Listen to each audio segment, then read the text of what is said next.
Lower back pain is unfortunately very common and it affects the lumbar region of your spine or lower back. It often results from a strain or injury of muscles or tendons in your lower back. Other causes include arthritis, structural problems, or disc injuries. For most, it's temporary. It often gets better with rest, physical therapy, or medication and exercises. Up to 23% of adults worldwide have chronic lower back pain. Studies show that patients with lower back pain present changes in range of motion, activation, task execution, and muscle strength when compared to healthy individuals. Let's look at the different areas that are connected to the lower back, and let's look at exercises that might just help. Thoracolumbar fascia or lumbodorsal fascia pain affecting your lower back is linked to tissue that's found behind the spinal column and positioned at both the lumbar, low back, and thoracic, mid-back levels. This fascia tissue, thick connective tissue that covers, organizes, and supports all the muscles, bones, tendons, ligaments, and organs of the body, contains nerve endings that may cause pain due to injury or inflammation. When you look at the thoracolumbar fascia from the back view of an anatomical drawing or diagram, you can see that it makes a diamond shape. Because of this shape, its large size, and its fairly central location on the back, the LF is in a unique position to help unify the movements of the upper body with those of the lower. The fibers that make up the LF are very strong, enabling this connective tissue sheath to also lend support. But fascial tissue also has flexibility as well. It is this quality that enables the LF to help transmit forces of movement as the back muscles contract and relax. And the thoracolumbar fascia is a key player in contralateral movement. A perfect example of this is the act of walking. When fascia gets stuck and is not gliding anymore as it should, we call this adhesions. Using a foam roller or a peanut, which is a double ball, as shown before, can also help smoothing out tangled fascia in the back. Just as movements like these twists with eagle legs or just keeping your knees together help stretch through the diagonal. Use your breath with every exhale to really reach into this length. You can also go into diagonal by reaching your legs away and lengthening through the opposite top arm. Remember to practice these on both sides. Then you can also go into child's pose with your knees mat width apart, your feet together, reaching your arms forward. And if there's not enough space between the floor and your torso, create space by bringing your hands underneath your forehead. Then you can go into a squat. If this is difficult holding in the beginning, you can allow your back to round to stretch the lower back. Or you can go into a dynamic version by moving from forward fold to a deep squat, back and forth to create space through the whole back line. Did you know that the adductor muscles can cause lower back pain when they're not functioning correctly? When we study the traditional role of our adductors, our inner thigh muscles, we learn that their job is to bring the leg toward the midline of the body and turn it outward. However, during real-life activities, when the foot is in contact with the ground, walking, running, playing sports, the adductors function very differently. And if they're not working as they should, can cause hip and lower back pain.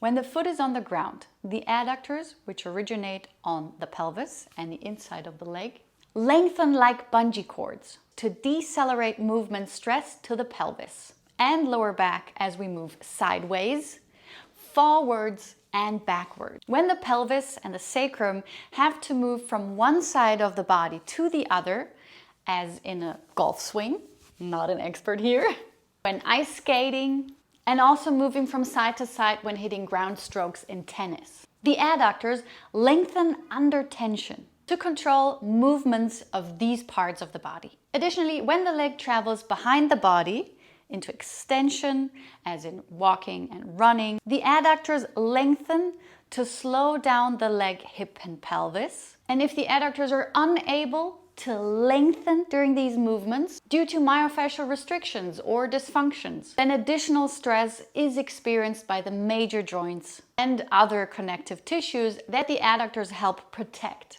In example, hip, sacroiliac joints, and intervertebral discs of the lumbar spine. Over time, this can lead to pain in the lumbopelvic region. And we're starting off with engaging the antagonists, the opposite to the adductors, which is the outer hip. In our case, we're starting off with peeing dogs. Bring one forearm down, one hand down, then lift the top knee up as high as possible, and then try to extend this leg to the sides. You will feel almost like a cramp starting to happen in the hip, but we want the hip to be able to hold this leg up. Then you can reach one leg to the side, go for cat, cow, spinal waves to slowly mobilize the hip and everything that attaches to the hip. After moving back and forth between arching and rounding the back, we're trying to sink our hips back to stretch the adductors and back of the legs. This is a great warm up for our next pose, which is half frog. For half frog, we're extending one leg to the side, we're bending the other knee and sliding this knee away in a frog shape with the lower leg parallel to the outer edge of the mat, and we're trying to sink the hips down and stretch the adductors. Your glutes, your bottom muscles, are made up out of 3 muscles: glute maximus, medius, and minimus. As you'd expect, glute maximus is the largest of the 3, with medius and minimus being much smaller. But despite their smaller size, the latter 2 are just as important as the big one. All 3 play a vital role in your daily movement, posture, and the position of your lower back and pelvis. Weak, underactive, or tight glutes can cause biomechanical imbalances in the pelvis and hips, as well as instability in the lower spine. Tight glutes can cause as much discomfort as weak glutes. So we're looking for releasing tension or building strength to alleviate lower back pain. Set up your split squats by sitting on the edge of a bench, extending the legs and keeping one foot where it is. Set the other foot up to find your distance. Bulgarian split squats look easier than they are. Make sure you're not thinking down. Instead, think in a diagonal line, reaching your back knee diagonally toward the floor. The Bulgarian split squat is one of the best lower body strength exercises, primarily targeting the quadriceps, hamstrings, and glutes. It builds unilateral strength, working one leg at a time, which makes it excellent for improving balance and coordination, as well as correcting muscle imbalances between the legs. Stretch your glutes and the whole back line with relaxed forward folds by grabbing your elbows and gently alternating between bending and straightening one leg at a time. Dynamic cow face pose without working on the shoulder girdle helps stretch the outer hip. Work slowly and find the area that needs a stretch instead of shifting to the side and avoiding the stretch. Go for reps first, then hold the position and breathe. When the hamstrings, back of the leg, are tight, they can cause an imbalance in the pelvis, leading to increased stress on the lower back. This can result in muscle imbalances, restricted movement, and ultimately lower back pain. Tight hamstrings will pull on the ischial tuberosities, one of the areas of your pubic bone. This tends to tilt your pelvis back. Joints adjacent to that move in what's called a coupled fashion. So when the pelvis tilts back, the vertebrae in the lower back flex forward. This can strain your ligaments that surround your vertebrae and also make bulging discs in your back worse. So lengthening the hamstrings is key to moving your body in a way that it is intended to and not putting unnecessary stress on the spine. Since we know about the dangers of yoga butt, you know how to avoid this issue by working with not only passive stretches but also with active stretches or active work. Active leg lifts are great to work on strengthening the front of the leg, to relax the back of the leg. Lift and hold, then hold for up to 45 seconds. Make sure you're pointing the foot to avoid straining the back of the leg. Then you can lean forward for a passive stretch while still pulling the kneecap up. To speed up the process of stretching the back line, you can add some nerve flossing by alternating between flexing and pointing the foot. Yes, you've read that right. Hip flexors. One of them, the major one, is the psoas, and this one, if it gets tight, can lead to major lower back pain.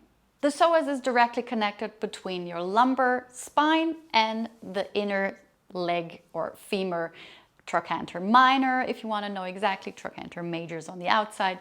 And that's why this connection, if this one gets tight, if you imagine this is on the inside, it's pulling the lower spine forward into an anterior pelvic tilt, and this can also cause pain. Tightness in this area can occur from prolonged sitting or running or cycling, whatever you do, without stretching after.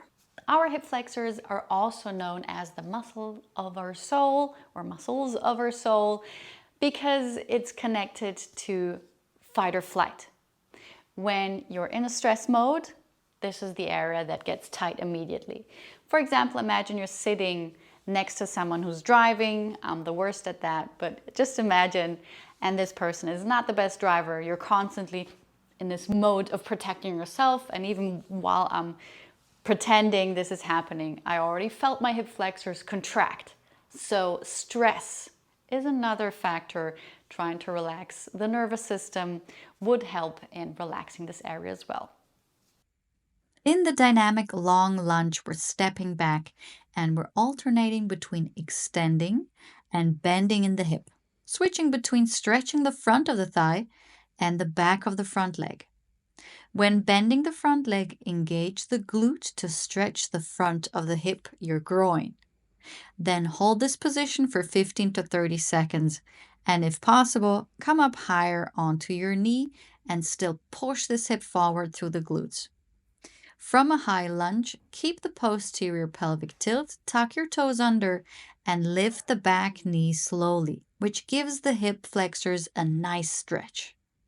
Once you've warmed up with these, lift the back foot up against a sofa or a wall and avoid bending in the hip. Instead, push the groin forward again from your glute. Raising the back foot adds a lot more intensity. Feel free to stay with your hands on the floor in the beginning. Over time, progress higher onto your knee. For even more intensity, you can use weight like I am with this arm that is on the same side as the foot that is up. You can start with reps first, tuck your tailbone under, shift forward, or go for longer holds up to 1 minute if you feel like your hip flexors need more of a stretch. Another prime indicator is lower back pain that comes from lack of strength of the abdominals, because those muscles aren't providing as much support as they're supposed to. The back overworks itself when it comes to lifting, running, or any other exercise. 4 signs your core is the issue. Poor posture. This is one of the first symptoms of a weak or injured core. From slumped shoulders to an inability to stand upright or sit up straight, a weak core causes bad posture. 2. Back pain. Another prime indicator is back pain. 3. Overall weakness. If you have a problem lifting heavy amounts or jumping around, frolicking, your core is likely at fault. Those midsection muscles fuel the energy of your limbs to move. So pain that comes from strenuous activity can often be referred back to a weak core. 4. Fatigue. If you feel shortness of breath or are unable to hold in your stomach without feeling strain or pain, then there are problems with core muscle strength. When using an ab roller, avoid collapsing in your core. Make sure you're tucking your tailbone under and only going as far forward as you can maintain the posterior pelvic tilt. Sit-ups primarily target the rectus abdominis, while the ab roller engages multiple muscle groups in the core, including the oblique and lower back, as well as the arms, shoulders, and hips. This makes it a more challenging exercise that can improve overall core strength and stability. You can use yoga blocks or kettlebells to practice these core exercises with different variations to target the lower abdominals. Get creative. Open the legs in a straddle, keep them together in a pike position, or bring one leg in, one leg out, alternating from side to side. I know there's a lot of info and a lot of exercises in this video. Choose one or two or one area for today, see how your body responds, and then try a different area tomorrow. Maybe avoid doing all of this in one day. If you dare, you can, of course. Hope to see you next week, and let me know in the comments which topic to cover next.